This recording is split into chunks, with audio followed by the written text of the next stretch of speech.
Bonsoir à tous et bienvenue à cet événement lié à la gestion de la crise de coronavirus. Donc, on va passer une petite heure et demie tous ensemble. Et on commence avec une petite présentation que vous allez nous faire, Elia Pascal. Vous êtes donc le coprésident de l'association Student Innovation Fribourg, gérant de l'Innovation Club. Vous êtes aussi conseiller scientifique en innovation à l'Université de Fribourg. Donc, à vous la parole. Alors, bonsoir à tous. Merci à tous les orateurs de ce soir. Je suis, comme vous venez d'écouter, Madame Schott, je suis le coprésident de l'association Student Innovation, basée ici à Fribourg, avec mon coprésident, le professeur Maurizio Caon, de l'Haute École de Gestion à Fribourg. C'est quoi l'Innovation Club? L'Innovation Club est une association pour faire de Fribourg le lieu de prédilection pour les jeunes, les étudiants qui veulent étudier et travailler dans un environnement entrepreneurial et innovant. Qu'est-ce qu'on fait dans l'Innovation Club? On organise des événements, et puis on distribue l'information sur ces événements à notre communauté, on communique partout, et puis on discute, on présente de l'entrepreneuriat et innovation pour tous les étudiants de toutes les autres écoles de Fribourg. Avec ça, pour le moment, on est actif depuis 2012. Pour le moment, on a 45 membres actifs qui rangent de bachelor jusqu'au doctorant. On a plein de followers sur les médias sociaux. On est organisé avec toutes les autres écoles de Fribourg. Et puis, on a des professionnels qui nous aident, qui sont disponibles. Ils ont mis leur temps à disponible pour des étudiants de toutes les autres écoles de Fribourg, pour les aider avec leurs idées innovantes et entrepreneuriales, si jamais. Les autres écoles, j'ai déjà mentionné qu'il y a 6. Il y a l'Haute École de Gestion de Fribourg, l'Haute École d'Ingénierie et Architecture, l'Université de Fribourg, le Haute École de Santé et l'Haute École de Travail Social à Fribourg, avec l'Institut Adolphe Meckler. On travaille aussi avec des sociétés. On a du soutien du canton de Fribourg, de la promotion économique du canton de Fribourg. Et puis, on travaille aussi en lien avec le Marley Innovation Center, l'ambassade américaine pour les intervenants, et aussi avec FreeUp et Swiss Life Select. J'aimerais mentionner, pour terminer, qu'il y a, ça vaut la peine de mentionner à tout le monde qui écoute, qu'il y a un nouveau Student Venture Program qui a été créé il y a 2 semaines entre FreeUp et le HESSO à Fribourg pour aider tous les étudiants de Fribourg au début d'une idée pour créer ou lancer une entreprise. Et puis, il y a ce système qui vient de commencer pour aider tout le monde pour devenir des entrepreneurs. C'est exactement le but d'Innovation Club et je suis très heureux d'annoncer ce programme qui vient de commencer avec FreeUp et le HESSO. Avec ça, j'aimerais terminer et vous passer la parole, Madame Schott. Merci, Eliav Pascal. Donc, pour la suite, on va passer sur une petite présentation des différents invités sur leur expérience de la gestion de la crise. On a avec nous ce soir Olivier Curti, conseiller d'État en charge de l'économie et de l'emploi. Bonsoir, Olivier Curti. On aura aussi Madame Chantal Martin-Solch, qui est la vice-rectrice de l'Université de Fribourg. Bonsoir à vous. Et puis, on terminera avec Stéphane Panatier, directeur administratif de Unidistance, qui est basé en Valais. Et on ouvre les feux avec vous, Olivier Curti. Comment est-ce que vous avez donc géré cette crise? Je vous laisse présenter votre présentation. Excellent, je vous remercie beaucoup. Tout d'abord, évidemment, j'aimerais dire que la crise n'est pas encore terminée, donc on se trouve, on ne sait pas exactement où on se trouve, mais en tout cas, la crise n'est pas terminée. Mais voilà, la première phase, elle était déjà assez intense, je pense, pour tout le monde. Il faut dire, on était un peu gâtés à l'État de Fribourg parce que voilà, c'est quand même toute une institution. Et puis nous, on avait à disposition ce qu'on appelle un organe cantonal de conduite qui a une certaine expérience pour la gestion des crises. Mais alors, évidemment, elle n'était pas préparée à cette crise-là. Mais on a tout de suite activé donc, cet organe cantonal de conduite. Il faut savoir, c'est un organe qui est en alerte permanente. Il est toujours prêts à être mobilisés pour la conduite et puis aussi les préparatifs en cas d'événements extraordinaires, ce qu'ils avaient déjà fait à l'époque. Mais évidemment, cette crise-là a toute une autre ampleur. Techniquement, évidemment, cet organe il est subordonné au Conseil d'État donc, et peut donc édicter des directives particulières. Il est composé aussi des représentants de tous les services de l'État et puis elle est aussi renforcée selon la situation par des spécialistes. Donc voilà, situation particulière pour nous. Le plus important, c'était il fallait être réactif durant cette crise-là. Vous voyez là sur le premier slide un peu le déroulement des événements. Donc c'était surtout ce 16 mars là que nous allons tous nous rappeler. Donc c'est le Conseil fédéral qui a prononcé cette situation extraordinaire. Et puis tout de suite après, évidemment, au niveau de l'économie, donc je parle aujourd'hui surtout de l'économie, évidemment, il avait toute la crise sanitaire à gérer, mais cette crise sanitaire, on l'a vu, s'est rapidement doublée par une crise économique, et puis c'était surtout ça, la tâche de la direction de l'économie, de l'emploi, de la gérer. Donc tout de suite, on a fait ce qu'on fallait faire, donc on a essayé de soutenir les entreprises qui ont énormément souffert, les indépendants aussi, avec, vous l'avez là sur le slide, un premier paquet de 50 millions de francs. Ça a été tout de suite suivi par un deuxième paquet, et puis bah, voilà, on continue depuis le début de cette crise à accompagner l'économie là où il faut le faire. Pour vous donner un peu l'ampleur, en fait, chacun évidemment a vécu la même crise, mais pas sous le même angle d'attaque. Tout le monde a perçu ça différemment, cette crise. Pour nous, en tout cas, c'était impressionnant. J'aimerais juste vous donner quelques chiffres. Donc, on a dû gérer au début de la crise, hein, rapidement, c'était les 3 dernières semaines, quelque chose comme ça, on a dû gérer 22 000 appels. Donc, les demandes d'information de la population étaient juste gigantesques. Alors, c'était beaucoup d'appels, évidemment, qui ont concerné la situation sanitaire, mais aussi, vous voyez sur le slide, on a vu presque 2000 appels en lien avec l'économie et les entreprises. Et puis, on a tout de suite vu, en fait, un élément clé pour, en tout cas, lutter contre cette première phase de la crise, c'était ce qu'on appelle les réductions d'horaires de travail, donc c'est le chômage partiel. Donc évidemment, les entreprises qui ont dû fermer ou qui ont dû fortement diminuer leurs activités, ils ont demandé cette chômage partiel. Et puis uniquement pour cette mesure-là, on a reçu presque 8400 appels. Donc il fallait gérer ça. En règle générale, c'est une personne qui s'occupe de ça, mais elle a encore beaucoup d'autres tâches. Et puis ben, voilà, vous voyez un peu, un peu l'ampleur. Je peux encore donner un autre chiffre. Donc je reviens à cette chômage technique ou chômage partiel. En règle générale, en 2019, on avait géré 12 cas de chômage, réduction d'horaire de travail, quoi. Et puis, durant la crise, en 2 semaines, en 10 jours, quoi, on a reçu 7100 demandes. Donc, imaginez-vous, donc, on a dû mettre en place tout un système pour gérer au mieux ces demandes, surtout rapidement, parce qu'on n'avait pas beaucoup de temps. Donc, voilà, on a fait l'expérience, on a travaillé en 2 phases, quoi. Une première équipe 6 heures à midi à 1 heure, une deuxième équipe qui a commencé vers 11 heures jusqu'au soir. On a travaillé le week-end. Donc, en fait, c'est une étape à pas rater. Et puis, c'est en fait quelque chose comme ça, on ne peut pas le préparer. Donc, en fait, on était évidemment préparé par notre organe cantonal de conduite, mais en fait, on ne sait jamais ce qui vous arrive dans une crise. Il fallait innover, et puis il fallait montrer énormément de flexibilité. Après, voilà, en tant que directeur d'économie, on me pose toujours la question par rapport aux conséquences économiques de cette crise-là. Alors, qu'est-ce que l'État finalement fait? Quel montant il a investi dans cette crise-là? Je me suis permis une petite comparaison entre l'année 2019 et puis 2020. Donc, l'année 2019, évidemment, c'est sur 12 mois. Par contre, 2020, c'est sur 9 mois. Puis, vous voyez juste quelques chiffres, quoi. Vous les regardez par rapport au chômage. Après 9 mois, on a déjà payé presque 120 millions, hein, comparé à l'année 2019, on n'avait que 95 millions sur toute l'année. Et puis, vous voyez surtout presque tout à droite, donc ce chiffre, donc les indemnités qui étaient payées au niveau de la RHT. Donc, l'année passée, c'était 860 000 francs. Cette année, à ce stade-là, je vous parle, c'est déjà 191 millions qu'on a versé donc à fonds perdus aux entreprises fribourgeoises. Donc, en fait, 191 millions. À cela rajoute, par exemple, les allocations pour perte de gain aussi, un autre montant, presque 60 millions aussi. Donc, ça montre un peu la gravité de la crise et puis certainement aussi ben voilà, la tâche qu'il y avait derrière. Donc, c'était une étape à ne pas rater.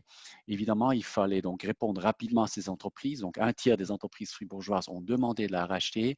Et puis, surtout celles et ceux qui nous ont après présenté les décomptes, il fallait verser rapidement l'argent. Les entreprises avaient vraiment besoin de l'argent. Et puis, ça qu'on a dû faire. Donc, on a dû innover pas mal au niveau de la direction de l'économie, de l'emploi.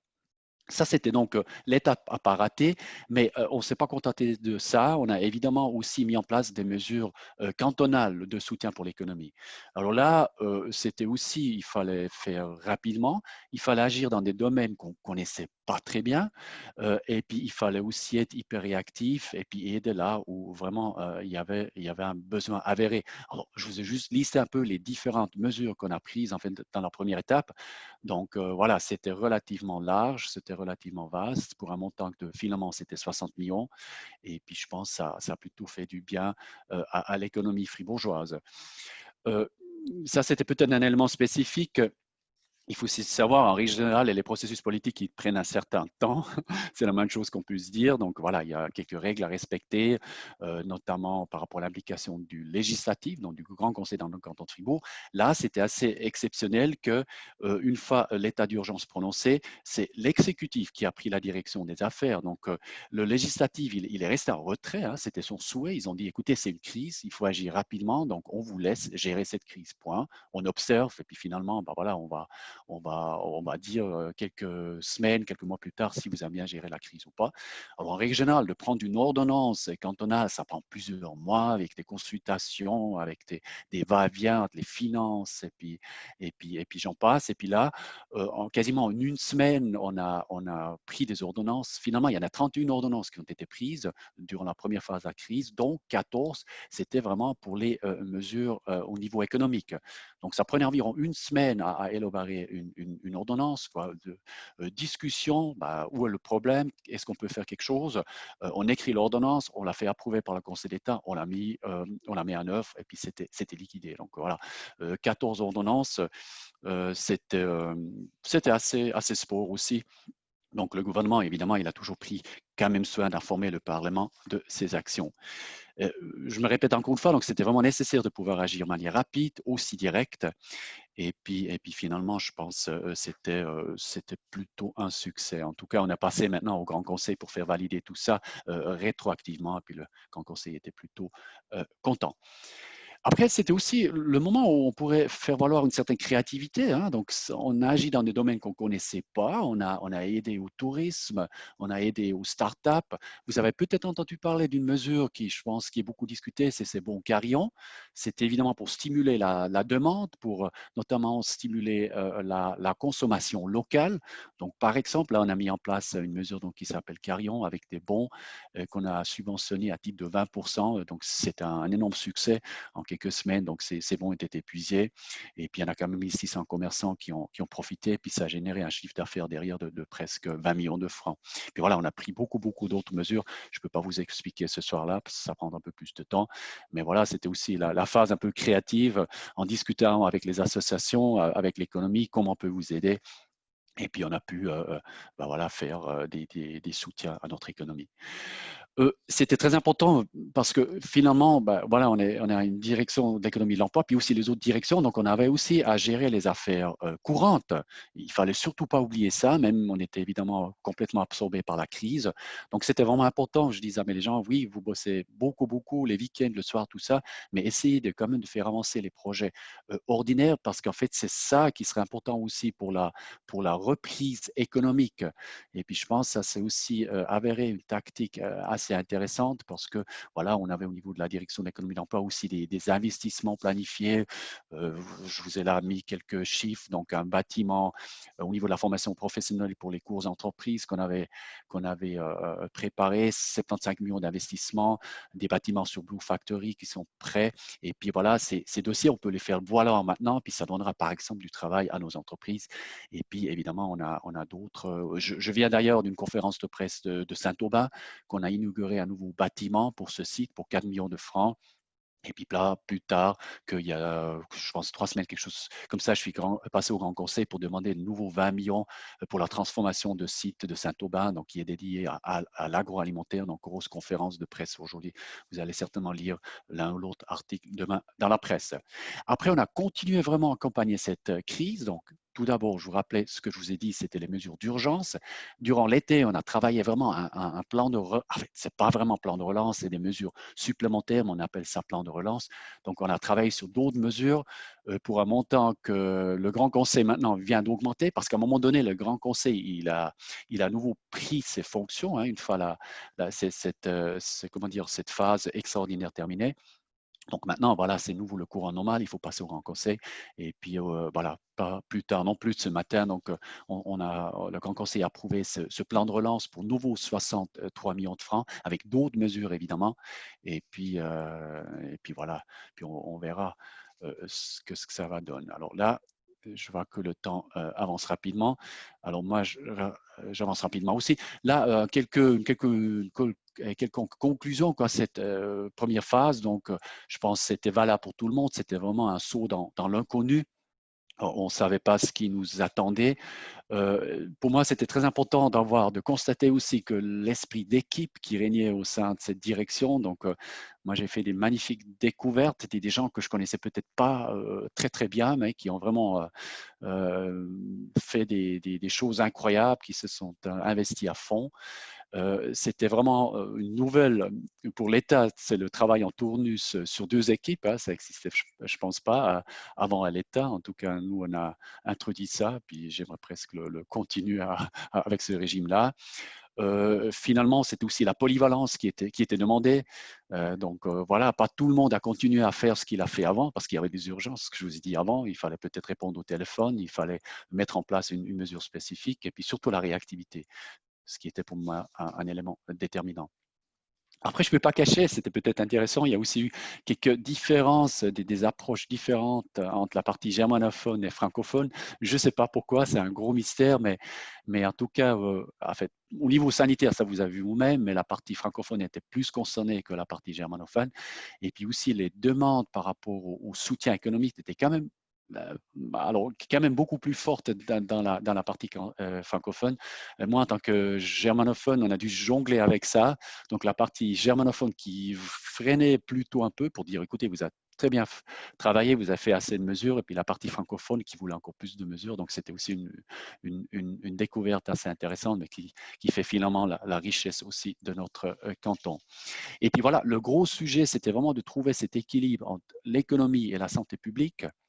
C'était tout d'abord une crise sanitaire, évidemment, mais évidemment, il y a eu des gros dégâts. Il y aura des gros dégâts au niveau de l'économie. Donc, il fallait trouver un peu cet équilibre. Quelles mesures sanitaires on prend pour protéger la population, mais c'est des mesures sanitaires qu'il ne faut pas exagérer parce que sinon, ça aura des dégâts vraiment conséquents pour notre économie.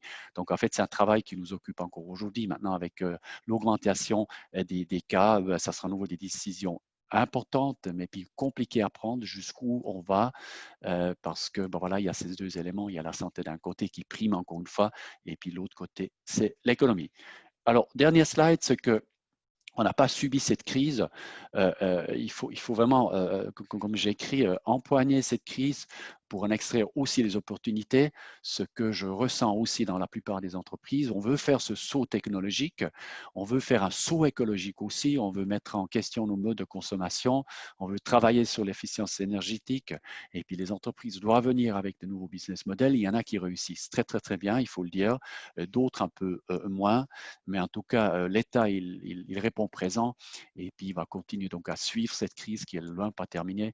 J'ai toujours dit, on est parti en sprinter, Après, on était un coureur de demi-fond et puis finalement, on va finir comme marathonien et puis il y aura certainement encore des prolongations. Donc, on est prêt, on est prêt pour le pire, quoi, en espérant que ça n'arrive pas. Voilà, avec ça, j'aurais terminé et puis je répondrai évidemment volontiers aux questions. Merci. Merci beaucoup Olivier Curti pour cette présentation, votre manière aussi d'avoir vécu cette crise. Je vous propose qu'on passe la parole à Chantal Martin-Solch, vice-rectrice de l'Université de Fribourg, qui va aussi nous expliquer comment l'université a vécu cette période particulière. Je vous passe la parole. Alors, effectivement, donc je suis membre du rectorat de l'Université de Fribourg et je vais vous parler un petit peu de la manière dont l'Université de Fribourg, qui était une université quand même complètement présentielle avant le Covid-19, a un peu géré la crise et surtout comment nous avons fait notre transition un peu de l'enseignement. Alors, je commence aussi, comme M. Curti, avec une chronologie. Puisque la nôtre est un petit peu différente. Mais finalement, au début mars, l'Université de Fribourg a mis en place une cellule de crise, une sorte de task force Covid, donc relativement tôt, qui impliquait surtout les directeurs des différentes directions de l'université, ainsi que la rectrice et le secrétaire général. Ce qui nous a permis d'être très vite, très, très réactifs. Donc, en fait, vraiment, ils ont travaillé semaine après semaine pour réagir aux différents changements, qui est à l'élaboration de directives ou de principes qu'on discutait ensuite au niveau du rectorat et qui étaient ensuite communiqués à la communauté universitaire ou aux différentes facultés. Nos premières mesures ont commencé déjà le 9 mars avec une limitation d'espace pour les cours de plus de 150 étudiants. Donc là, on a déjà demandé un respect des distances de sécurité et on a passé certains cours déjà en ligne, donc ceux qui avaient plus que 150 étudiants où ce n'était pas possible de respecter des distances de sécurité. Donc ça concerne un de mes cours en particulier. Donc je suis passée déjà une semaine avant tout le monde à l'enseignement en ligne, ce qui était évidemment un peu plus stressant à cette période-là parce qu'on avait encore moins de soutien, les choses étaient encore un peu moins claires sur la manière dont ça allait se passer. Et c'est vrai que j'ai relu les directives et les messages qu'on avait donnés à ce moment-là.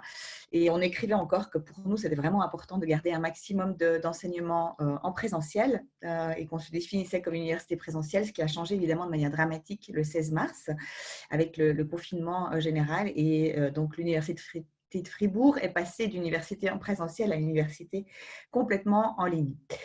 Donc là, je vous dirai plus précisément un peu ce qu'on a fait ou ce qu'on a donné comme instruction, mais je pense que les mesures suivantes ou les annonces suivantes, décisions suivantes importantes, c'était le 21 avril, où nous avons décidé qu'il n'y aurait plus de cours présentiels jusqu'à la fin du semestre, parce que c'est vrai qu'on était toujours, il y avait une prolongation, d'abord au mois d'avril, après le mois de mai, etc. Donc finalement, c'était plus simple de prendre cette décision-là. Mais on a quand même décidé de maintenir la possibilité de passer les examens dans la période habituelle de mai-juin, avec des adaptations possibles, en tenant compte aussi des situations particulières des étudiants qui n'avaient pas pu apprendre de la même manière. Donc, aussi peut-être des possibilités d'avoir des examens blancs, si on veut, en tout cas d'avoir un essai pour pouvoir passer l'année suivante, mais que ce serait un essai qui ne compterait pas en cas d'échec. On a donné aussi des mesures ou des possibilités de faire du cas au cas, en particulier pour les étudiants qui avaient été mobilisés, par exemple, ou qui travaillaient dans les soins. Donc, on a été assez flexible par rapport à ça. Il faut savoir, bien sûr, que les directives d'enseignement ou d'examen sont sous la responsabilité des facultés. Donc, ce que le rectorat a fait, c'est toujours des directives générales, c'est-à-dire permettre, par exemple, les examens en ligne. La manière dont ça s'est décliné ou ça a été opérationnalisé, c'est quelque chose qui a été fait de manière différente dans les différentes facultés. Et en mai, le 25 mai, on a mis sur pied aussi un groupe de travail pour réfléchir à la reprise au semestre d'automne 2020. Là, c'est un groupe de travail que j'ai mené. Et il faut dire qu'en fait, entre notre première réunion, la deuxième réunion et le moment où nous avons discuté au niveau du rectorat, la situation avait changé de semaine en semaine. Donc, effectivement, ce sont des choses qui ont changé et qui ont été mises en place en août, finalement, pour la reprise au vu des changements de la situation sanitaire. Ce qu'il faut savoir, c'est qu'on s'est toujours basé sur les décisions et les recommandations du Conseil fédéral et ensuite du Conseil d'État de Fribourg. Donc, on n'a pas pris d'initiative comme ça de nous-mêmes. On a attendu toujours de voir quelles étaient les directives et puis les recommandations de l'OFSP et du Conseil fédéral, la manière dont le canton de Fribourg les traduisait et ensuite on a inscrit nos mesures, nos directives dans ce cadre-là. Ce qui est peut-être un peu compliqué aussi, c'est que finalement le directorat a élaboré les directives générales, comme par exemple pour les examens, mais ce sont les facultés en fait qui sont responsables de l'enseignement. Donc effectivement, après, il y avait une élaboration des directives qui suivait au niveau des facultés. Donc il y a eu un échange comme ça très, très étroit entre le rectorat et puis les administratrices, administrateurs de faculté, les doyens et les doyennes pour pouvoir avancer aussi conjointement pour que le rectorat fasse des directives générales qui correspondent, qui soit assez large pour tout le monde, pour que tout le monde s'y retrouve, et puis après, pour que les facultés puissent aussi avancer assez vite. Donc, c'est un processus en constante évolution qui évolue encore maintenant. Donc, je rejoins aussi M. Curti par rapport à ça. Les décisions principales qu'on a prises par rapport à l'enseignement en ligne, donc au début mars, c'est qu'on a mis très vite sur pied une page web qui était dédiée aux informations concernant l'enseignement à distance. Donc, cette page n'existait pas avant et en l'espace d'une semaine, elle a été mise sur pied avec des instructions aussi précises que possible et qui ont été actualisées régulièrement selon nos expériences. On a conseillé certains instruments. Après, évidemment, il y a une utilisation un peu sauvage de différents instruments aussi, suivant ce que d'autres universités avaient fait, les expériences des uns et des autres. Mais je dirais que Switch, Teams et surtout Moodle étaient déjà utilisés avant. Donc, la plateforme Moodle existait avant. C'est une plateforme d'enseignement en ligne qui est utilisée pratiquement par tous les enseignants de l'Université de Fribourg et c'était déjà le cas avant, bien sûr, le confinement. Notre proposition, c'était de mettre des PowerPoint commentés à disposition des étudiants où on a laissé la possibilité de faire des cours en ligne directs avec des instruments de visioconférence comme celui qu'on utilise en ce moment. Ou aussi, dans certains cas où c'était important pour les enseignants, on a donné un accès à certaines salles de l'université, à certains auditoires pour pouvoir faire un enregistrement des cours. Sachant que l'université, sinon, était complètement fermée d'accès jusqu'au mois de juin. Là, on a pu compter vraiment très fortement sur un soutien IT pour les enseignants et les étudiants, sous la direction justement de la direction IT et du centre NTE, donc Nouvelles Technologies. C'est-à-dire qu'ils ont fait un travail absolument incroyable parce qu'ils ont mis sur pied en une semaine tous ces instruments, toutes les informations pour les étudiants, pour les étudiantes, les enseignants, les enseignantes, l'actualisation et puis les réponses à toutes les questions qu'il y avait, tous les problèmes techniques qu'il pouvait y avoir. Ne serait-ce à commencer par le fait d'avoir ou non un ordinateur à la maison, donc pour les étudiants, mais aussi pour le personnel académique et administratif. Et puis, si on n'utilisait pas l'ordinateur de l'université, hein, mais on devait utiliser notre propre ordinateur, il y avait plusieurs problèmes d'accès aussi, donc il a fallu arranger tout ça. Ils ont été d'une réactivité et enfin, ils ont fourni un travail vraiment énorme. C'est ce qui nous a permis d'être très réactifs. En parallèle, on a mis à disposition aussi des tutoriels pour les enseignants, avec des modules aussi de didactique en ligne pour l'enseignement hybride qui a été donné par le Centre de didactique universitaire, qui était déjà spécialisé dans l'enseignement hybride auparavant. Donc, c'est vrai que les modules qu'on a mis à disposition, ils ont été pris d'assaut en l'espace de quelques heures, ils étaient déjà pleins. Donc, c'était vraiment impressionnant. Ça nous a quand même permis de faire des bonds énormes au niveau du numérique ou de l'inclusion du numérique dans l'enseignement. J'ai mis les facteurs facilitateurs parce que les facteurs, je dirais, qui n'étaient pas facilitateurs, c'est que nous étions une université complètement en présentiel. Donc, même si nous avions commencé à des réflexions sur l'enseignement hybride et l'intégration du numérique, ça n'était pas notre fonction première. Donc, ça, c'est évidemment le facteur principal qui a été bloquant dans cette situation-là. Mais malgré tout, je trouve qu'on a réagi très vite, ne serait-ce que le fait d'avoir en une semaine déjà un plan qui était établi. Et les facteurs facilitateurs, à mon avis, c'était justement une bonne organisation interne. Donc, le fait d'avoir cette task force qui a travaillé vraiment intensivement aussi en équipe, d'avoir des procédures claires à l'intérieur de l'université, donc savoir qui était responsable de quoi, donc qu'est-ce qui fait partie du rectorat, qu'est-ce qui fait partie des facultés, quelles sont les procédures académiques, quelles sont les procédures administratives, des procédures plutôt RH, les choses liées à la formation continue. Donc, ça nous a permis d'être extrêmement structurés université. Et comme nous sommes une université à taille moyenne, mais les chemins de décision sont assez courts et les chemins surtout entre les personnes sont aussi assez courts. On se connaît, donc c'est plus facile aussi de travailler ensemble. Et on voit que là, ça a vraiment joué en notre faveur. Il faut aussi souligner le fort engagement de toutes les personnes concernées, vraiment, et la réactivité incroyable. Alors, au niveau du rectorat, donc pas forcément seulement nous, mais surtout tous les directeurs, directrices des différents services. Aussi au niveau des facultés, donc au niveau administratif, au niveau académique, des services centraux et aussi des étudiants, de tous les enseignants, de tout le personnel universitaire finalement. Donc on s'est rendu compte que même s'il y avait des difficultés, en gros, je dirais qu'il y a une bonne cohésion interne et vraiment un engagement très fort de tout le monde.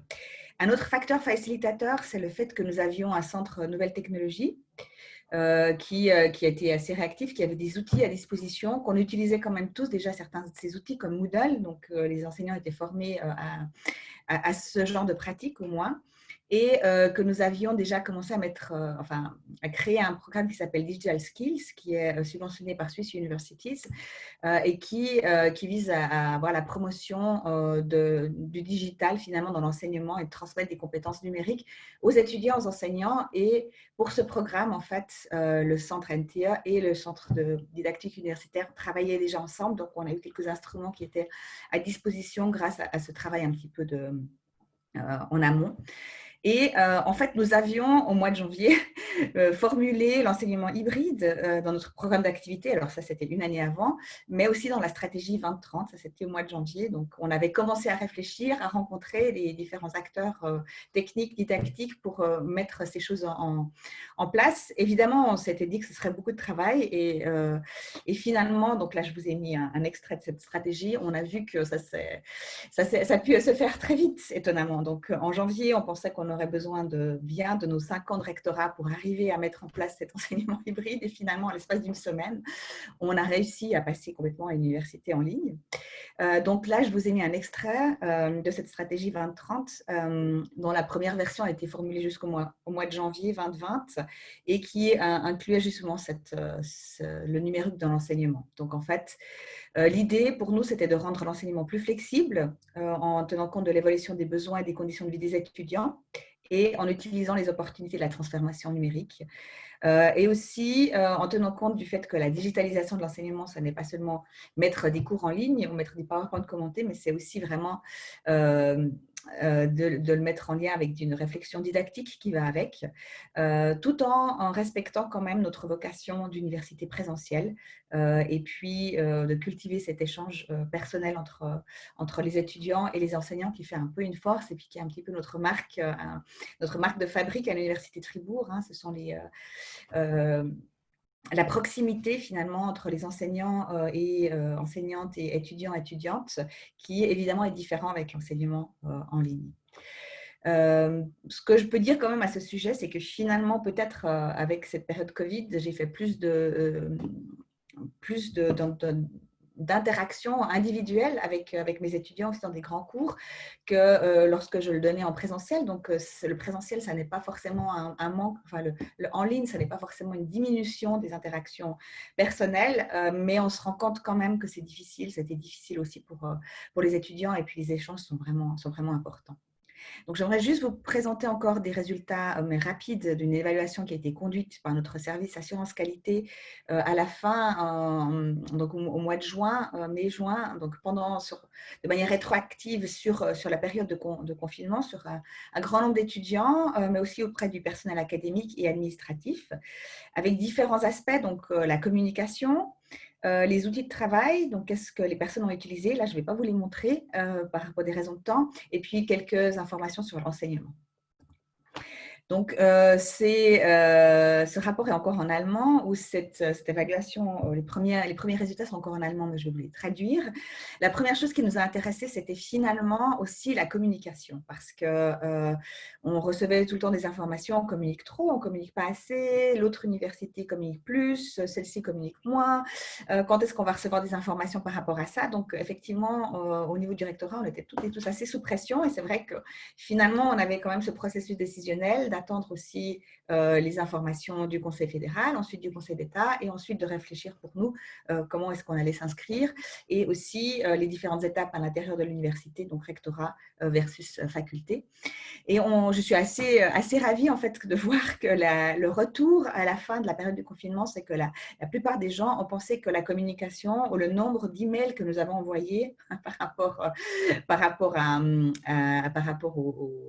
la situation du corona était quelque part bien équilibré. Donc pas trop et pas trop peu non plus, et que les informations, le contenu des informations était aussi adéquat. Ensuite, ici, ce sont des informations sur les enseignements du point de vue des enseignants et des enseignantes. Donc là, on voit que presque 90% des enseignants et enseignantes ont pu faire leurs cours. Donc, ont pu donner leurs cours. Il y a très peu de cours qui n'ont pas été donnés, ce qui est quand même aussi une bonne nouvelle. Et aussi que finalement, on a réussi, ou les enseignants estiment avoir réussi à avoir traité autant de matières que ce qu'ils auraient fait en enseignement présentiel. Ce qui aussi est une bonne nouvelle. Et finalement, la dernière dia, au niveau des chiffres que je vais vous montrer, c'est un petit peu un regard croisé enseignants et enseignantes par rapport au fait qu'on a pu atteindre les objectifs d'apprentissage fixés par le cours. Et là, on voit qu'en grande majorité, les enseignants et enseignantes pensent qu'elles ont réussi à le faire. Donc, autant que ça était en présentiel, donc là, c'est entre 4 et 5, hein, donc ça ne correspond pas. Donc, à gauche, ou en tout cas, les lignes bleues, ce sont les visions des enseignants. Et à droite, pour mon écran, ce sont les graphiques en rouge, ce sont les visions des étudiants. Et là, on voit aussi qu'ils ont l'impression que les objectifs d'apprentissage du séminaire, du cours, ont pu être atteints malgré l'enseignement à distance. Donc, ce sont malgré tout des nouvelles réjouissantes, même si, bien sûr, tout n'était pas rose. Hein, et c'est vrai que nous, notre préoccupation principale, c'était bien sûr le personnel, c'était bien sûr les personnes vulnérables, mais c'était bien sûr les étudiants et étudiantes qui se sont retrouvés tout d'un coup, dans certains cas, coincés à l'étranger, ou alors ne plus pouvoir rentrer chez eux, chez elles, dans des situations peut-être économiques difficiles, et puis dans des situations psychologiques difficiles, avec un niveau de stress assez haut. Et de voir que finalement, les réflexions rétrospectives par rapport, en tout cas par rapport aux objectifs d'enseignement, étaient plutôt positives, c'était assez rassurant. La suite, finalement, j'arrête aussi comme M. Curti, c'est une adaptation constante de nos plans de protection suivant l'évolution du nombre de cas. Donc, on voit maintenant que le nombre de cas remonte. Et on sait aussi que les cas touchaient cet été, au début du semestre et maintenant encore beaucoup la population entre 20 et 30 ans, c'est-à-dire ce sont nos étudiants et nos étudiantes, donc on peut s'attendre à ce qu'il y ait des changements. Et effectivement, c'était une des choses qui nous avait préoccupés pour l'organisation de ce semestre, c'est finalement de pouvoir permettre aux étudiants qui seraient en quarantaine, qui seraient en isolation, de pouvoir toujours suivre les cours ou qui seraient vulnérables, aux enseignants, enseignantes aussi vulnérables, aussi en quarantaine, confinés, de pouvoir donner leurs cours. Donc, on favorise quand même un enseignement hybride, et même lorsqu'il est présentiel, nous demandons à tous nos enseignants de mettre une version de leur cours, de leur enseignement en ligne pour les étudiants qui ne peuvent pas être présents, quelle que soit la raison. Voilà. On va utiliser cette période aussi pour réfléchir sur les modalités futures des enseignements. Donc, qu'est-ce qu'on peut garder des méthodes utilisées? Et là, effectivement, le rapport qu'on a reçu sur les instruments utilisés, aussi les expériences qu'on a faites, ça va nous permettre de voir ce qui est bien, ce qui n'est pas bien. Et je pense qu'on va continuer cette évaluation aussi ce semestre, parce que c'est un semestre plus hybride, puisqu'on a quand même mis un maximum l'accent sur l'enseignement présentiel, surtout pour les premières années, donc c'est-à-dire pour les étudiants qui viennent d'arriver, qui n'ont pas l'habitude des études universitaires, pour qui l'encadrement, le rapport avec les enseignants et les enseignants, mais surtout aussi les contacts avec les autres étudiants et étudiantes est vraiment important. Et ça, c'est difficile pour eux, parce que même s'il y a du présentiel, avec les distances, les masques, c'est pas la même chose. Hein. On peut pas faire forcément des fêtes. Enfin, on doit faire beaucoup plus attention. Donc, ça va être difficile. Ça va être une nouvelle année, des nouveaux étudiants pour qui ça sera ce sera de nouvelles conditions d'études et il faudra qu'on les encadre bien, qu'on les surveille, qu'on surveille bien aussi qu'ils ne décrochent pas. Voilà. Donc, pour nous, c'est toujours une volonté affirmée d'être une université présentielle, tout en gardant les opportunités du numérique pour l'enseignement. Alors maintenant, de toute façon, on le fait de manière obligatoire, hein, parce que la situation est encore assez instable et il faut permettre à tout le monde de pouvoir accéder à tous les enseignements. Mais dans le futur aussi, de voir ce qui va pouvoir être gardé et ce qui a été utile et ce qui peut être utile justement pour des étudiants qui ont une vie de famille, qui travaillent, qui sont à l'étranger, qui vivent dans des situations de mobilité différentes pour leur permettre un accès aux études. Donc, on le voit aussi comme une opportunité. Très bien. Et c'est la fin de ma présentation. Je vous remercie beaucoup pour votre attention. Merci à vous, Chantal Martin-Solch. On reste dans le milieu universitaire avec cette fois une université qui vit essentiellement de l'enseignement à distance. C'est là que je vous passe la parole, Stéphane Panatier. Vous êtes donc le directeur administratif de Unidistance. Expliquez-nous comment vous avez vécu cette période de crise.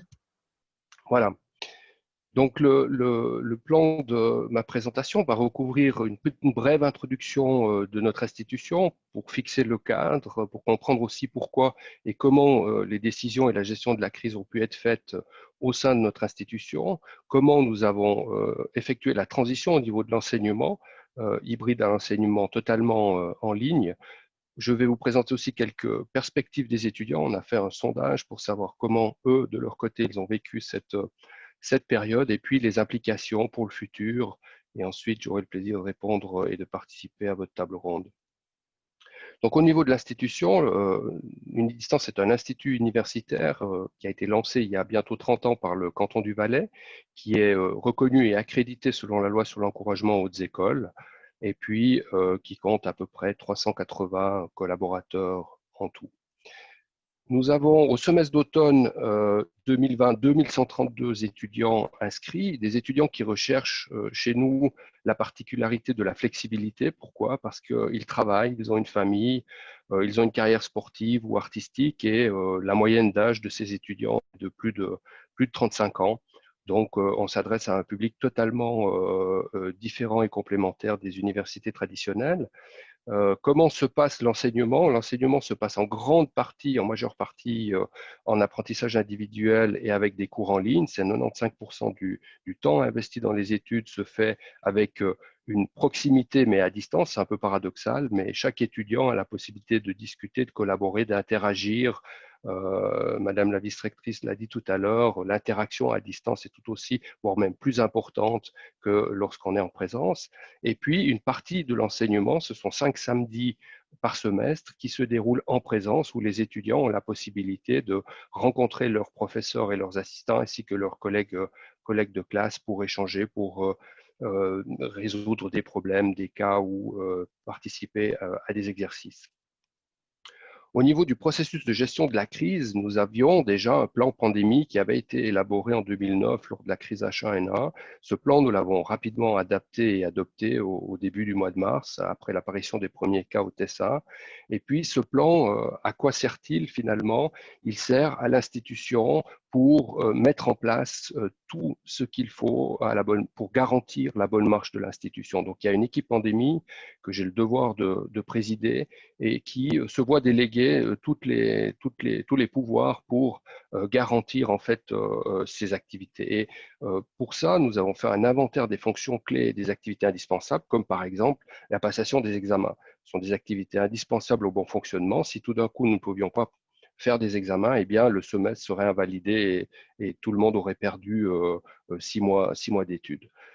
Pour ce faire, pour garantir que ces activités fonctionnent, eh bien, nous mettons en place des mesures de protection qui sont des directives de travail et des mesures individuelles de protection. D'une part, bien entendu, dans le but premier de protéger les gens, protéger la santé des collaboratrices et des collaborateurs, mais aussi des étudiants. Et puis, pour que ces mesures fonctionnent, il faut comprendre notre institution comme un campus virtuel, c'est-à-dire que vous n'avez pas un endroit, une cafétéria, une aula où les gens peuvent se rencontrer en grand nombre. Tout le monde est à distance, tout le monde est décentralisé. Et donc, pour nous, le processus de communication revêt une importance fondamentale. Malheureusement, le 12 mars à 15 heures, nous avons activé le plan pandémie. Donc, comme la plupart des autorités, nous avons dû faire face rapidement et dans l'urgence à cette situation. Et puis, la première mesure, ça a été d'annuler les regroupements présentiels du 14 mars pour respecter les mesures de sécurité, sachant que l'on ne voulait pas que nos enseignants ou que les étudiants se déplacent dans les transports publics pour atteindre les lieux de regroupement. Ensuite, nous avons rapidement décidé que les examens auraient lieu à distance, que toutes les activités de recherche en laboratoire qui nécessitaient une présence physique ont été suspendues. Et puis, dernière mesure, mais pas des moindres, tout le personnel a été mis en télétravail, toute l'administration, on a fermé nos bureaux. La seule personne qui était qui devait encore aller au bureau, c'est les personnes qui géraient le courrier, qui devaient aller à la poste, ramener le courrier et puis le scanner et le distribuer en ligne. Mais elles étaient seules, donc il n'y avait pas de problème de sécurité. Tout ça au travers de directives de communication. Alors, la complexité chez nous, c'est qu'il y a 2 langues. On est aussi une institution bilingue et on a 3 catégories à qui on s'adresse. Donc, les étudiants, le personnel académique et les collaboratrices et collaborateurs. Ça fait chaque fois 6 groupes, 6 différents vers lesquels on devait adresser nos communications. Alors ici, on voit avec ces images la complexité. Au début, au mois de mars, c'était presque 2 fois par semaine que les directives et les mesures changeaient et par voie de conséquence, nous devions les faire appliquer et les communiquer à l'interne chez nous. Donc, vous voyez à travers cette image simplement une illustration de la quantité de travail qui a dû être fournie à un moment donné où, évidemment, ces activités-là n'avaient pas été planifiées ni prévues au programme. Et puis, de par la distribution géographique de notre institution, eh bien, nous sommes sur 6 cantons, donc il fallait aussi être capable de répondre, et encore aujourd'hui, de répondre aux différentes configurations locales et qui nous compliquent un petit peu la vie. Par contre, ce qui était très intéressant au niveau de la coordination dans les hautes écoles en Suisse, c'est que Swiss Universities a très rapidement réagi et mis en place une plateforme de collaboration commune pour tous les décideurs dans les hautes écoles des groupes pandémie. Eh bien, nous avions la possibilité d'échanger, de partager l'expérience et puis finalement d'avoir une vision collaborative et coordonnée des mesures que l'on mettait en place et de quelque part avoir pas une unité de doctrine, mais une unité d'action par rapport à ce qu'il fallait faire. Ça a été très utile. Sur le plan de la transition de l'enseignement hybride à l'enseignement libre, alors nous, on était déjà dans l'enseignement digitalisé, mais ce qu'il a fallu changer, c'est que les séances de regroupement, ces fameux 5 samedis, eh bien, ils ont dû être passés à distance ou alors scénarisés différemment. Et là, nous avons laissé le choix à nos équipes enseignantes. Pour nous, ce sont les équipes enseignantes, un professeur, une professeure et son assistante qui ont la responsabilité pédagogique de leur module et qui, accompagnés par nos équipes pédagogiques, bien entendu, ont décidé de ce qu'elles allaient mettre en place. Nous avons dû rendre ces séances facultatives. Alors, ça peut paraître paradoxal, mais 3 séances sur 5 sont obligatoires pour pouvoir s'inscrire aux examens. Et là, nous avons aussi tenu compte de la situation particulière des gens, des étudiants qui étaient mobilisés. Je vous l'ai dit, la plupart travaillent, beaucoup d'entre eux travaillent dans le monde social ou dans le système de santé. Donc, il fallait pouvoir libérer ces étudiants de la contrainte de suivre des cours le samedi, quand bien même ces cours étaient organisés de façon virtuelle. Et puis, tout ça s'est fait dans l'urgence. Nous avons aussi eu 1 semaine pour mettre en place le choix de l'outil qui allait être celui qui remplacerait la présence. Et là, il y a eu pas mal de problèmes techniques. Switch, qui était confronté à la demande de toutes les universités, de toutes les hautes écoles, et a dû changer, n'a pas été en mesure de nous fournir l'outil que l'on utilisait d'habitude, qui était Adobe Connect. Et là, on a dû passer sur un autre outil. On a choisi Zoom, celui qu'on utilise ce soir, qui est peut-être le moins mauvais, en tout cas, qui répond aux besoins des enseignants et des étudiants par rapport à leur scénario pédagogique. L'autre aspect, et peut-être le plus important de cette transition, ça a été les examens. Comment nous pouvions assurer notre mission éducative, à savoir que la transmission des connaissances et des compétences serait validée à la fin du semestre et de façon qualitative, de façon universitaire. Et là, c'était un risque de savoir est-ce que on allait échouer par rapport à ça ou est-ce qu'on allait réussir. Et nous avions une vision très traditionnelle des examens en présence dans une salle avec des surveillants, souvent avec des modalités simples de questions écrites à répondre. Et donc là, nous avons mis en place, en coordination avec l'Université de Lausanne, un vademecum pour l'évaluation à distance des étudiants et à destination des équipes enseignantes, des professeurs et de leurs assistants. Et là, ils ont fourni un énorme travail pour que les 144 modules de la session de printemps plus les 40 modules des sessions de rattrapage puissent se faire dans des bonnes conditions. Nous avons aussi pris la mesure de libérer les étudiants en cas d'échec, de la nécessité de valider l'épreuve. Donc, les étudiants qui auraient échoué pouvaient dire, OK, c'était à cause de la crise, on leur a laissé ce joker supplémentaire. Et puis, ce sont 31 jours qui ont été mis en place pour surveiller et pour 3000 examens qui ont été passés. Donc, les équipes enseignantes ont eu la garantie et ont eu la sécurité que les étudiants passaient bien leurs examens.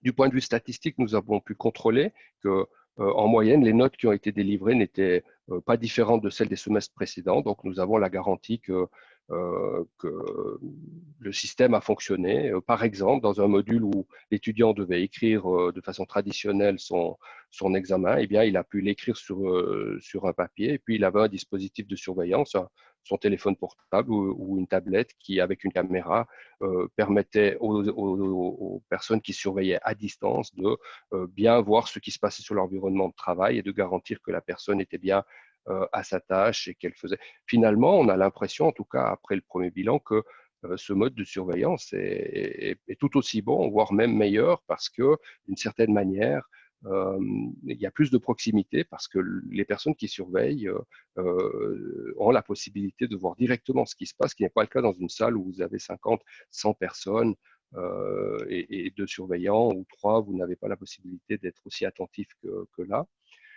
Comment on a pu garantir toute cette qualité? Eh bien, c'est parce que avant la préparation de ces sessions d'examen, nous avons mis en place toute une procédure qui permettait aux équipes enseignantes, mais aussi aux étudiants, de garantir que tout allait bien se passer.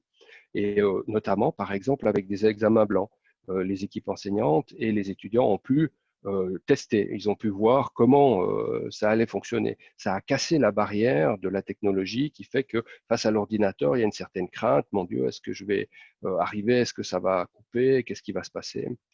Et donc, ça a permis de casser cette barrière technologique et de déstresser finalement tout le monde par rapport à ça. Pour ça, on a aussi mis en place tout un système d'accompagnement, de support entre les services informatiques et les services pédagogiques. Et il y avait chaque fois, pour chaque session, des équipes qui s'occupaient des problèmes techniques. Ce n'étaient pas les enseignants et les assistants qui étaient confrontés à la gestion des problèmes techniques. Comme vous avez pu le voir au début de ma présentation, ce n'est pas l'animatrice qui a résolu le problème que la caméra ne pouvait pas s'activer. Il y a quelqu'un en arrière-plan qui fait ce travail dans l'ombre et qui est essentiel et qui permet et qui garantit en fait que tout se passe bien sur le plan technique. Au niveau de la perspective des étudiants, ce qu'on peut dire, c'est qu'environ un tiers des étudiants sondés ont répondu. Pour nous, ce qui est important, c'était de savoir est-ce qu'ils ont eu plus de temps, moins de temps pour étudier. Certains étaient au chômage technique, ils ont eu plus de temps, ils en demandaient, ils voulaient avancer, ils voulaient profiter de cette opportunité. D'autres étaient complètement sous l'eau parce qu'ils étaient dans le système de santé. Et donc, on a voulu aussi savoir sur la perspective de la fin du remplacement de ces séances présentielles par des séances virtuelles, comment s'étaient passées les transmissions au niveau de la qualité des interactions, au niveau de leur capacité de compréhension, au niveau aussi des interactions et du soutien qu'ils ont obtenu de la part de l'administration et des équipes enseignantes. Ici aussi, le sondage est encore en allemand, on n'a pas fini de publier tout ça. Donc, globalement, 4 et 5, vous voyez sur la droite, les 3/4 des étudiants étaient très satisfaits des prestations qui leur ont été fournies, notamment au niveau des informations, au niveau du transfert des connaissances aussi, les étudiants étaient très satisfaits. Au niveau de la qualité de ce transfert de connaissances et de comment se sont déroulées ces séances virtuelles. Et puis, finalement, aussi par rapport à la qualité des interactions avec leurs équipes enseignantes, du soutien qu'ils ont tenu de l'institution, les étudiants, globalement, ont été très satisfaits des services que nous avons mis en place. Un petit testimonial ici, un clin d'œil aussi. Beaucoup d'étudiants ont déjà un parcours universitaire derrière eux quand ils s'inscrivent chez nous, ils veulent compléter ou améliorer leurs compétences. Et donc, ils ont pu aussi se rendre compte dans la pratique de ce qui s'est passé et ont été reconnaissants par rapport à ces aspects-là. Maintenant, quel est le bilan par rapport à tout ça? Eh bien, pour moi qui préside le groupe pandémie, mission accomplie. Dans cette première phase, on peut dire que dans le semestre de printemps, la bonne marche des activités a été garantie et le service qui a été donné a permis que les équipes enseignantes ont pu fonctionner de façon optimale, que les étudiants ont pu suivre leurs cours et finalement que le semestre est validé. On n'a pas eu de semestre blanc. Par contre, évidemment, bémol, la charge de travail est nettement en hausse, soit pour les équipes enseignantes. Vous imaginez préparer des examens à distance, la surveillance et tout ça, alors que vous aviez prévu d'être dans une salle et de distribuer des examens par écrit, ça change la donne. Pour les équipes administratives aussi, tout ce support qu'on a dû faire en ligne, en background, ça a un coût et une charge de travail très importante. Par contre, c'est un coup d'accélérateur pour la digitalisation. Alors pour nous, c'était fantastique pour les examens parce qu'on y pensait, mais on était sceptique. Personnellement aussi au niveau de la direction, on se disait mais à quoi bon finalement les examens, c'est bien, c'est important aussi que ça soit bien cadré, etc. Eh bien, on a été forcé de mettre en place un système qui soit tout aussi bon, voire même meilleur dans ce cadre-là et en s'affranchissant de cette contrainte de salle et de proximité physique. Et puis, on constate 30% d'inscriptions en plus au semestre d'automne, donc par rapport au semestre d'automne précédent. Est-ce dû au Covid? Je ne sais pas, c'est pas sûr. Il y a d'autres universités qui ont aussi une forte augmentation. C'est peut-être dû au fait que les gens ne peuvent pas voyager, prennent pas d'année sabbatique, ils décident de se concentrer sur leurs études, plus que pour des raisons liées à la flexibilité des études. Au mois de juillet, la direction, pour le futur, s'est réunie et a dit qu'est-ce qu'on va faire? La crise, c'est clair, elle n'est pas derrière nous, au contraire, elle est devant nous. Ce qui nous attend, on voit les chiffres d'aujourd'hui, sont très inquiétants. Donc, pour nous, ça a été clair, maintenir le 100% en ligne au semestre d'automne, pas d'obligation de présence, toujours des examens en ligne. Et puis, une innovation, on s'est dit, bah, tiens, pour le long terme, qu'est-ce qui pourrait se passer? Eh bien, ce qui pourrait se passer, c'est que finalement, on hybride la présence. Alors, c'est tout simple, c'est que les étudiants ont le choix de venir en classe pour suivre les cours avec leurs professeurs et assistants, ou alors ils le font à distance via la transmission de cette séance sous forme de retransmission vidéo et par Internet. Et cela permet de tester ces choses. Ce test se fait d'ailleurs dans le canton de Fribourg, sur notre site, ici à Fribourg, et nous sommes très heureux de pouvoir faire ces tests. Et avec ça, j'en ai terminé avec ma présentation. Je vous remercie beaucoup pour votre attention et me réjouis de répondre aux questions. Merci beaucoup Stéphane Panatier pour cette présentation claire. Je vous propose maintenant qu'on réaccueille une nouvelle fois les autres intervenants, à savoir Olivier Curti, Chantal Martin-Solch, pour partir à la dernière partie de cet événement, à savoir la table ronde. De mon côté, je vais repartir un peu chronologiquement, comme vous l'avez tous fait pour parler de la gestion de cette crise. Donc, il y a eu d'abord, dans un premier temps, le Conseil fédéral qui imposait des décisions. Les cantons, les différentes institutions devaient simplement appliquer ces décisions. Puis, il y a eu ce retournement de situation où c'était à vous de prendre les décisions. Peut-être commençons avec vous, Olivier Curti, au sein du gouvernement fribourgeois. Comment ça s'est passé, ce moment où, en fait, c'était vous qui aviez toute la responsabilité de la gestion de la crise? En fait, ce n'est pas quelque chose de nouveau, hein. On a toujours un peu la responsabilité au niveau d'un gouvernement. Peut-être ce qu'il faut préciser, donc on n'a pas attendu les décisions du Conseil fédéral, et puis je pense là, on peut que remercier le Conseil fédéral. Donc une tâche, et puis c'est resté un peu inaperçu, une tâche importante du Conseil d'État, c'était aussi de prendre contact avec le Conseil fédéral. Donc je ne sais pas si vous connaissez le système, chaque directeur participe aux conférences spécialisées au niveau intercantonal. Donc voilà, le directeur de l'économie fait partie de la conférence des directeurs de l'économie. Et puis cet organe-là pour la crise économique, évidemment, c'est un partenaire très important pour M. Parmelin. Alors il y a eu un énorme échange avec M. Parmelin. D'autant plus au niveau Fribourg, on est aussi au comité de cette conférence. Donc vraiment, on a essayé d'influencer pour le bien de tout le monde, évidemment, ces décisions. Donc on a passé beaucoup de temps à Berne. Donc on était toujours un peu préinformé de ce qui allait être décidé. Et puis, finalement, la Confédération nous a aussi demandé conseil parce qu'ils voulaient savoir qu'est-ce qui se passe sur le terrain. Nous, de notre côté, évidemment, chacun dans son domaine de direction. Monsieur Siguen, certainement, il a eu un contact étroit avec l'université pour voir, qu'est-ce que vous avez besoin, dans quelle direction ça pourrait aller. Donc, en fait, c'était pas le Conseil fédéral qui a tout imposé et puis nous, on a juste attendu une décision et puis on a mis en œuvre. Non, c'était encore beaucoup plus complexe.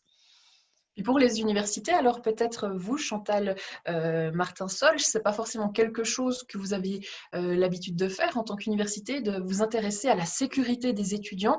Comment est-ce que vous avez véritablement vécu cette phase de on analyse la situation, on prend des mesures et ensuite on les applique?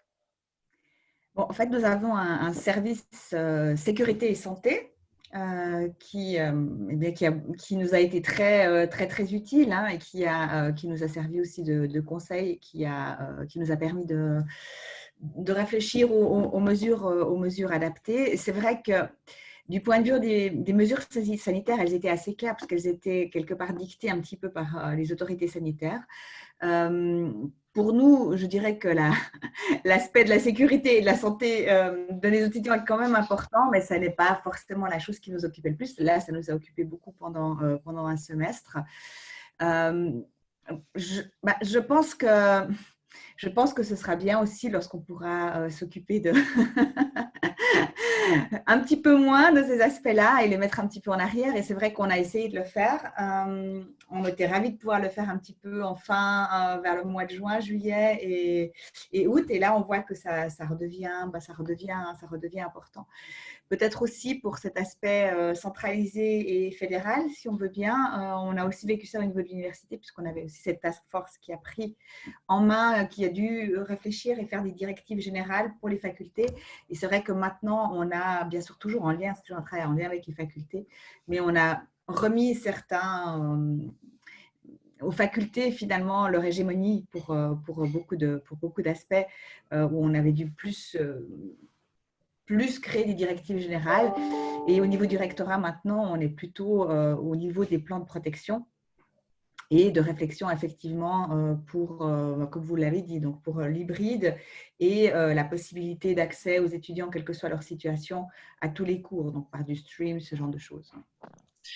Vous dites, vous basez aussi sur les différentes directives des services sécurité en fonction de l'évolution de la situation. Mais là, typiquement, pour cette rentrée d'automne qui vient de débuter, vous demandez de nouveau le présentiel aux étudiants, alors que Unidistance, de son côté, même dit non, cette année, ce sera vraiment encore 100% à distance. Pourquoi il y a cette… On ne demande pas. Alors ça, c'est la différence. Peut-être mal. On ne demande pas le présentiel, on permet le présentiel.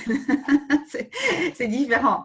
Donc ça veut dire, parce qu'on avait l'impression que pour les étudiants, en tout cas nos étudiants, c'était difficile. Hein. Enfin, ils ont choisi l'université parce que c'était une université présentielle, hein, donc ils ne sont pas allés à une licence justement.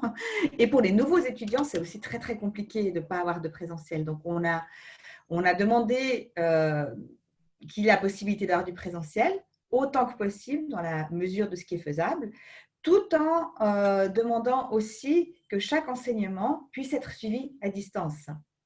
Donc, ça veut dire en fait de manière concrète que certains enseignements sont complètement à distance, suivant la situation de l'enseignant. Déjà, ne serait-ce que rien qu'à cause des règles de quarantaine et pour des personnes à l'étranger, c'est compliqué. Hein. Donc ça, il y a certains enseignements, mais ça, ce sont les facultés qui doivent décider finalement ce qui est acceptable ou pas. Il y a des enseignements qui sont hybrides. Donc moi, j'ai des cours, par exemple, j'ai la moitié de mes étudiants qui sont en ligne. Donc nous, on utilise Teams, mais ils sont là. Le reste est dans la salle et j'enregistre en même temps pour tous ceux qui sont ni en ligne ni dans la salle, mais qui voudraient à un autre moment, qui peuvent y accéder. Donc ils peuvent être en présentiel, en simultané ou ailleurs. Et de toute façon, tous les enseignements doivent être mis en ligne. Donc, soit par stream, soit par un enregistrement, mais il doit avoir la possibilité pour les étudiants d'accéder aux cours sans être en présentiel. Donc, effectivement, c'est plutôt quelque chose qu'on permet, mais ce n'est pas quelque chose qu'on oblige. Ce n'est vraiment pas du tout l'idée. Ouais. Peut-être cette question pour vous, Stéphane Panatier. Donc, pour vous, en tant que directeur administratif d'Unidistance, c'est quelque chose, vous travaillez avec vraiment cet enseignement à distance. Est-ce qu'on peut s'improviser comme ça du jour au lendemain, enseignant à distance? C'est une question difficile. Alors, les collèges, les universités, les hautes écoles ont dû s'improviser, effectivement, et je pense qu'ils ont bien réussi. On doit être franc là-dessus. On a vu comment les choses ont pu se faire, comment aucune école n'a été on a dû dire on a eu un semestre blanc ou pour les collèges c'était des années de matu qui étaient fondamentales. Qu'en est-il de ces années de matu? Est-ce qu'ils vont être acceptés après à l'université? S'ils ont eu des mois de non-présence, etc. Donc la question, oui, ils ont pu s'improviser. Maintenant, j'ai apprécié aussi la rectrice de l'université de Fribourg qui, dans des interviews au téléjournal, a dit mais c'est pas notre mission. Donc, on ne veut pas continuer sur cet aspect-là. Et je crois que c'est important que chacun applique son identité, sa mission. Et les universités traditionnelles, leur mission, c'est d'avoir des étudiants sur le campus, d'avoir des interactions sociales sur campus. Et il y a une forte valeur ajoutée sur le campus que nous n'avons pas. Nous sommes une université à distance, nous avons un campus virtuel, nous avons une proximité qui est virtuelle et nous devons mettre en place beaucoup de processus différents. Évidemment, ça ne s'improvise pas. Là, nous avons une expérience de 20 ans de mise en place de proximité à distance, de palliatif, entre guillemets, de ce besoin humain d'interaction et le fait de se voir ce soir comme ça. J'aurais préféré vous rencontrer physiquement dans un vrai local et puis de pouvoir se serrer la main, mais on ne pourra pas le faire. Voilà, c'est la dure loi de la crise sanitaire. Et je le regrette. Donc, mais l'avantage, par contre, c'est qu'effectivement, je pense, comme pour nous, comme pour toutes les écoles, de l'école primaire jusqu'aux universités, c'est un coup d'accélérateur dans le domaine de l'éducation pour la digitalisation des enseignements. Et ça, c'est très important parce que ça va permettre, avec ces outils-là, de penser peut-être un peu différemment le transfert des connaissances et des savoirs et de se concentrer sur différentes interactions. Et là, c'est certainement un avantage. Olivier Curti, tout à l'heure, on vous a entendu avec votre casquette de conseiller d'État en charge de l'économie et de l'emploi, mais vous êtes aussi le président du comité gouvernemental de la HESSO. On a entendu les deux autres interlocuteurs qui nous parlent que durant cette période particulière, il y a eu de la réactivité, il y a eu énormément de cohésion. Qu'est-ce que vous pouvez nous dire par rapport à la HESSO de ce point de vue-là? Alors, ça tombe très bien qu'on a eu une séance il y a 2 semaines et puis on a aussi le bilan de cette première crise. Alors, en tout cas, comme l'Unidistance, comme l'Université de Fribourg, je pense qu'on peut aussi féliciter évidemment la HESSO. Donc, ils ont vraiment fait un travail assez extraordinaire. On nous a aussi dit en fait qu'on a fait en quelques semaines ce qu'on n'aura probablement pas dû faire en quelques semaines s'il n'y avait pas eu cette crise. Donc, en fait, ça, c'est la bonne nouvelle. Mais en tout cas, j'ai senti les gens aussi extrêmement motivés de continuer, donc en fait de tirer les leçons de cette crise-là, de maintenir ce qui a fait sens, de progresser aussi avec l'enseignement. En tout cas, c'est pour moi une belle surprise. Donc en fait, comment pas seulement les deux représentants ici, mais comme quasiment toutes les institutions, parce que en fait la direction de l'économie et l'emploi est aussi responsable pour la formation professionnelle. Et puis là aussi, on a eu des très belles choses. Donc, je pense que ça a été dit durant cette présentation. Donc, la première phase, c'était vraiment, vous avez répondu présent, vous avez fait preuve de beaucoup d'imagination, de beaucoup de créativité, et puis vraiment beaucoup en fait, d'engagement. Et puis, ça prouve encore une fois que nos enseignants sont vraiment top, quoi.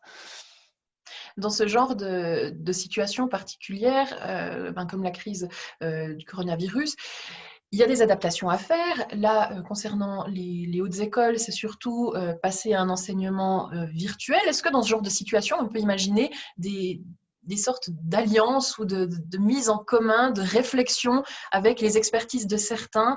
Typiquement, je pense à vous, Stéphane Panatier. Donc, vous gérez une unidistance. À Fribourg, on s'y dirige gentiment. Est-ce qu'on peut imaginer un travail d'équipe pour tenter de trouver des solutions pour être plus efficace quand il y a ce genre de situation? Oui, bien sûr. D'ailleurs, on n'a pas attendu la crise sanitaire pour ce genre de choses. Je crois que les universités ont une très longue tradition de coopération, de partage et d'échange dans le milieu scientifique, ne serait-ce qu'au niveau de la recherche, des projets de recherche, des intervenants, des chargés de cours qui participent.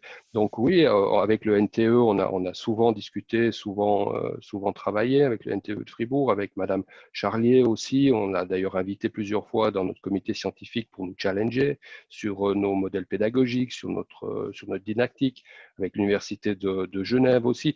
Lausanne a été citée tout à l'heure parce que par hasard, il s'est trouvé qu'au moment de la crise, eh bien, voilà, deux personnes se connaissent, c'est un facteur humain. Et puis tout d'un coup, ben voilà, il y a un vademecum qui est produit, qui est d'ailleurs en licence libre, que tout le monde peut s'approprier, adapter. Et donc, vous voyez, on est totalement dans une notion d'ouverture et de collaboration. Tout à fait. Tout à l'heure, je ne sais plus exactement qui de vous avait avait mentionné plutôt les chiffres, les nouvelles contaminations qui continuent d'augmenter. Donc, on le voit, la situation évolue pas forcément vers le mieux pour l'instant. Comment est-ce qu'on gère aussi que tout à coup, on prenne une décision qui était valable pour le moment où on l'a prise, et le lendemain, il va falloir peut-être adapter ça. Comment on gère ces retournements de situation qui parfois peuvent énerver surtout les étudiants? Chantal Martin-Solch, comment est-ce que vous avez vécu ça au sein de l'université de Fribourg? Alors, au départ, je vais vous dire, c'était effectivement stressant, un nouveau mécanisme. C'est vrai qu'au départ, finalement, tout le monde était dans la même situation, tout le monde était compréhensif. Enfin, voilà, c'était pour tout le monde pareil, c'était dans toute la Suisse pareil, c'était dans tout le monde pareil.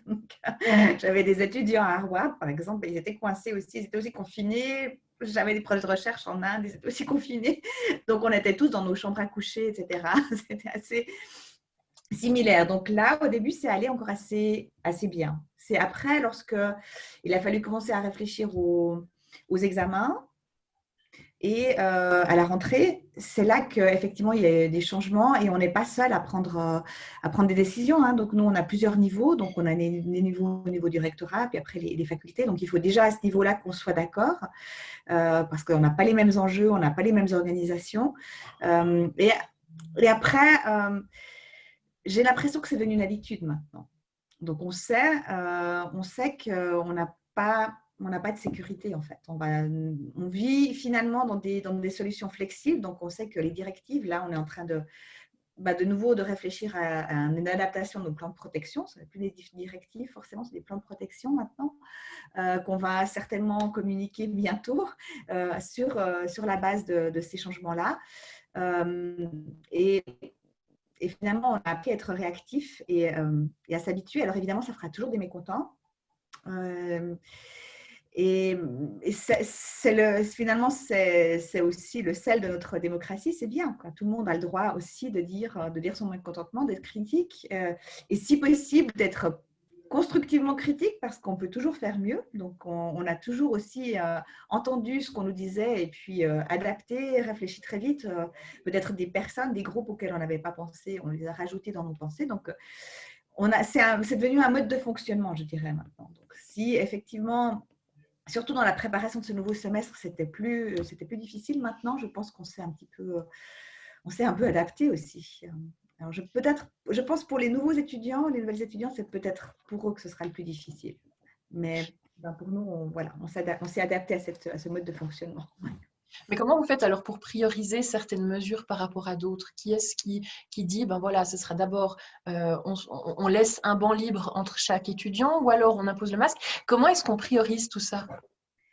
Oui, alors ça, c'était de très, très longues discussions parce qu'on a essayé finalement d'opérationnaliser les données qu'on avait reçues de l'OFSP. Donc, quelle était la distance de sécurité minimale et puis est-ce qu'on réfléchit en mètres carrés ou est-ce qu'on réfléchit en nombre de places ça nous a beaucoup occupé. On a réfléchi par consensus. Donc, finalement, de la compréhension, de la lecture qu'on faisait qui nous paraissait le plus important. Donc, c'est pour ça qu'on a mis ce groupe de travail, par exemple, sur pied, qui regroupait les administrateurs et administratrices de toutes les facultés, les membres du rectorat, des membres des services aussi centraux, et puis aussi les personnes responsables des salles, pour voir ce qui était faisable, ce qu'on avait, ce qu'on pouvait faire, ce qu'on ne pouvait pas faire. Et puis, c'est des décisions pragmatiques, je dirais, effectivement. Sur cette question de… pardon, sur cette question de priorisation. Je reviens vers vous, Olivier Curti. Donc, il y a eu plus de 60 millions de francs de mesures urgentes. Là aussi, il a fallu prioriser en se disant à qui on va donner d'abord de l'argent, qui est-ce qui en aura besoin le plus rapidement possible. Là aussi, ces décisions, comment elles sont prises au sein du gouvernement fribourgeois? Alors, c'est tout un travail, par exemple, des 25 mesures qu'on a maintenant décidées pour le plan de relance. À la base, il y avait 100 mesures. Alors, évidemment, c'était presque une analyse scientifique, mais en très peu de temps. Donc, on a établi tout un catalogue des critères pour finalement arriver à ces 25 mesures. Et après, à un moment donné, évidemment, il y a aussi toute une réflexion politique qui est faite, ce qui était notamment le cas quand on est passé au Grand Conseil. Mais ça fait partie du jeu, quoi. Mais on essaie, dans le peu de temps qu'on a à disposition, vraiment prendre des décisions qui sont scientifiquement, si c'est possible, quand même fondées, puis aussi selon l'expérience qu'on a. Stéphane Panatier, quand vous écoutez les autres intervenants, notamment Chantal Martin-Solch, qui a dû gérer, l'Université de Fribourg a dû gérer la situation en prenant des décisions, en revenant sur certaines décisions pour en prendre d'autres. Quand vous écoutez ça, vous avez l'impression que vous, à une distance, peut-être ça a été plus facile de gérer la crise de Covid? Oui, tout à fait. Je veux dire, nous, on est une petite équipe aussi au sein de la direction. Les facultés, on en a 5, mais comme on est décentralisé, on a tout de suite, dès le départ de notre institution centralisée, beaucoup de choses uniformisées, beaucoup de processus. On a beaucoup moins d'histoire, j'entends en termes d'histoire positive, hein, de la création de la culture identitaire des facultés et de l'institution universitaire comme l'Université de Fribourg. Donc pour nous, évidemment, c'est une petite famille, c'est plus simple. Si vous voulez comparer, je veux dire, c'est comme s'il y avait qu'une seule faculté qui devait décider à Fribourg. Notre taille, notre dimension, elle est pas comparable.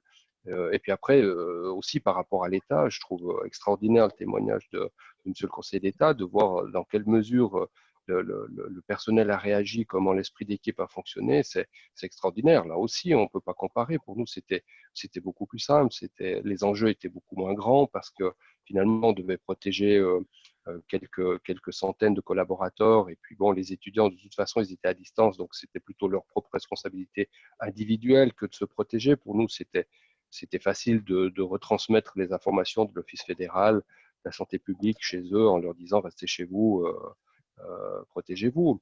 Donc ça, c'est dû au fait que notre institution était déjà organisée comme ça. Voilà. Avec le recul, maintenant, ces quelques mois qui se sont passés, je ne vais pas dire que le coronavirus fait désormais partie de notre quotidien.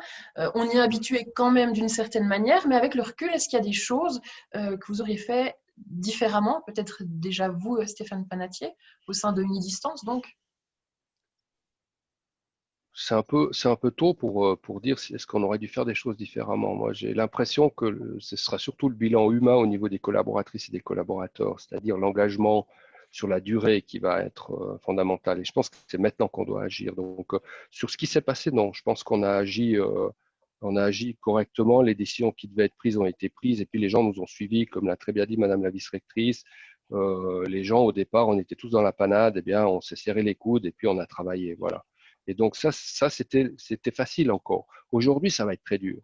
Aujourd'hui, on est entré dans la guerre de tranchées et on ne sait pas ce qui nous attend au niveau de la deuxième vague. Je dois le dire encore, mon grand souci, c'est cet équilibrisme que vont devoir faire nos autorités entre soutenir l'économie ou soutenir la protection des personnes à risque et du système de santé. Et c'est ça qui nous inquiète aujourd'hui, c'est de pouvoir durer.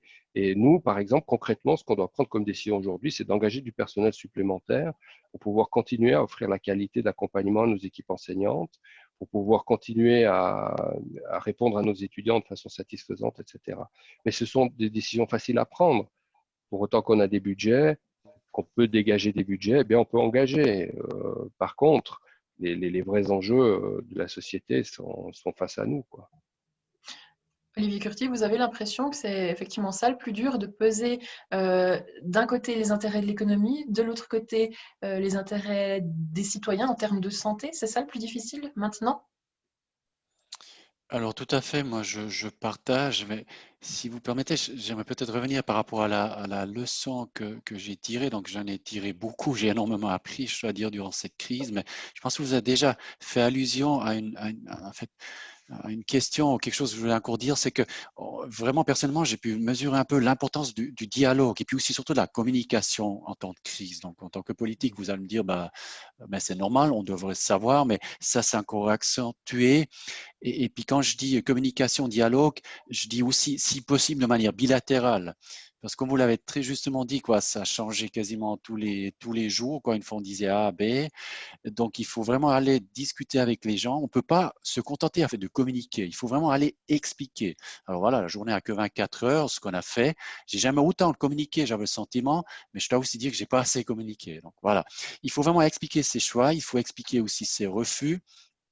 Voilà, est-ce qu'on prime, est-ce que c'est la santé ou l'économie qui prime? Parce qu'il faut savoir, on part souvent du principe que l'autre va comprendre ce que l'on dit exactement comme on le dit. Mais à mon avis, ça ne marche pas comme ça, en tout cas ce que j'ai appris. Et puis à plus forte raison dans une période notamment de stress, de crise, on a aussi le sentiment, parce qu'on se rencontrait un peu moins physiquement, que chacun était enfermé un peu dans son imaginaire, dans ce qu'il vit, c'était juste, c'était vrai, et puis il peut y avoir de mauvaises interprétations si le dialogue il est absent. Donc en fait, même si en tant que politique, j'assume au final la responsabilité de mes choix, donc il faut toujours expliquer, parler et surtout échanger. Donc en tout cas, si dans un monde idéal, dans une gestion de crise, le rôle du politique, c'est que faire la communication. Donc en fait, communiquer pourquoi, comment, mais évidemment, on avait des séances, tout ça, on a aussi décidé ça. Mais en fait, c'est un peu la leçon principale que j'ai appris, mais je n'ai pas la solution parce que, comme j'ai dit, la journée n'a que 24 heures. Je vois le temps qui avance. Il y aurait encore 1 milliard de choses à dire par rapport à cette gestion de la crise. Je vous propose qu'on s'arrête là avec cette table ronde. Merci à vous trois d'avoir participé, d'avoir raconté vos expériences personnelles par rapport à cette gestion de crise qui n'a pas été de tout repos. Ce qu'on peut retenir, c'est que on a fait au mieux, on a découvert des ressources aussi peut-être parfois insoupçonnées, des décisions ont été prises beaucoup plus rapidement que ce qu'on pensait, mais c'est vraiment, on a fait au mieux en fonction de ce qu'on savait sur le moment. Et puis peut-être je vais passer cette fois la parole au professeur Maurizio Caon, qui est le coprésident de l'association Student Innovation Fribourg. Comme ça, le mot de la fin sera à lui, si ça vous va à tous. Et merci encore d'avoir participé à cette table ronde. Merci beaucoup à vous. Merci beaucoup à vous. Merci. Merci à tout le monde, hein, Madame et Messieurs, au nom de l'Association for Student Innovation et de l'Innovation Club. Je remercie nos intervenants pour avoir partagé leurs expériences dans cette période plutôt turbulente et qui probablement restera dans les futurs livres d'histoire. Alors, merci à Madame Martin-Sulch pour avoir montré en fait quel était l'impact du Covid dans l'enseignement à l'Université de Fribourg. Merci à M. Curti pour avoir résumé la situation dans les cantons de Fribourg et comment l'État en fait a fait face à cette pandémie. Et merci à M. Panetier pour avoir expliqué les activités de l'Uni-Distance, comment elle continue à opérer avec le Covid-19. Et je tiens également à remercier Madame Schott pour l'animation impeccable de cet événement en modalité virtuelle. Et j'aimerais aussi, bien sûr, me féliciter avec les membres de l'Innovation Club qui ont organisé cet événement, en particulier avec Stéphane Lopé et Alessandro Silacci. Et bien sûr, je dois aussi remercier et avec plaisir tous nos partenaires et sponsors que vous pouvez lire dans le background qui ont justement rendu ça possible. Finalement, merci à tous les internautes qui sont en train de regarder cette vidéo qui sera postée dans le futur sur les réseaux sociaux.